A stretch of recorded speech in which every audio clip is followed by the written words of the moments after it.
அண்ணாமலை யானே எங்கள் அன்பில் கலந்தோனே, உண்ணாமுலை நாதா எங்கள் உள்ளம் நிறைந்தோனே. அண்ணாமலையாருக்கு அரோகரா.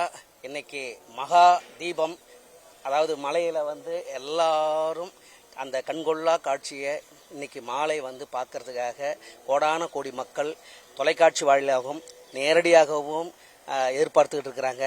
இப்படி அற்புதமான இந்த கார்த்திகை தீப திருவிழாவில் இன்னைக்கு மக்களோட மக்களாக சேர்ந்து தீப தரிசனத்தையும் பார்த்து அண்ணாமலையுடைய அருளையும் பெற்று பாடலும் பாட இருக்கிறோம். கார்த்திக் ராஜா சார் அவருடைய குழுவோட, அதே மாதிரி தேசமங்க இருக்கிற செம்மா அவங்களுடைய ஏற்பாட்டில் இந்த அற்புதமான இந்த நிகழ்வில் கலந்துக்கிட்டதில் ரொம்ப ரொம்ப மகிழ்ச்சியாக இருக்குது. வருஷா வருஷம் கார்த்திகை தீபத்தில் இங்கே கோயிலுக்கு உள்ளே, அதாவது ஆலயத்துக்குள்ளேயே பாடுற அது ஒரு பெருமையாக இருக்குது. அது அண்ணாமலையருடைய அருளான்னு தான் சொல்லணும். அண்ணாமலை யானே எங்கள் அன்பில் கலந்தோனே, உண்ணாமுலை நாதா எங்கள் உள்ளம் நிறைந்தோனே. அண்ணாமலை யானே எங்கள் அன்பில் கலந்தோனே, உண்ணாமுலை நாதா எங்கள் உள்ளம் நிறைந்தோனே. இது கிட்டத்தட்ட 9வது ஆண்டு.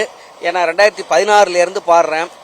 ஒரு முறை 2016 ஒன்லி சாமி தரிசனத்துக்கு தான் வந்தேன். அந்த டைமில் சென்னையில் வரதா புயல் அந்த சூழலில் எஸ்பிபி ஐயா வர்றதா இருந்தது, புக் பண்ணியிருந்தாங்க.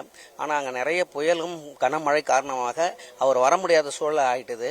அதுக்கப்புறம் இங்கே நான் தரிசனத்தில் இருக்கும் பொழுது நம்ம மறைந்த மயில்சாமி ஐயா அவர்கள் நம்ம நடிகர் ஆதவன் மூலமாகவும் நண்பர் மூலமாகவும் எனக்கு ஃபோன் பண்ணி, அப்புறம் நான் இங்கே தான் இருந்துக்கிட்டு இருந்தேன் கிரிவலம் பாதையில்.